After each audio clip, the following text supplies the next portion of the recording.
వెళ్ళాలి అన్నది ఆజ్ఞ, ఎక్కడికి అన్నది అర్థం కాదు. ఎవరిని చేర్చుకోవాలో అడగలేదు, ఎవరి కోసం పోతున్నాడో చెప్పలేదు. అతని ప్రయాణం రాముని కోసమా? కాదు, ధర్మం కోసం.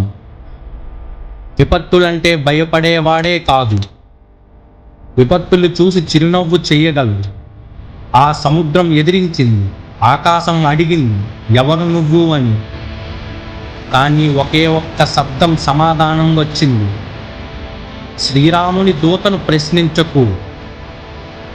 ఆ పరాక్రమ గర్జన సముద్రాన్ని కూడా వణికించింది.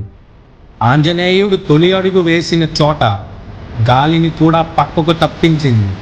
ఇది ప్రయాణం కాదు, ఇది రామబాణం రూపంలో ప్రయాణిస్తున్న శక్తి.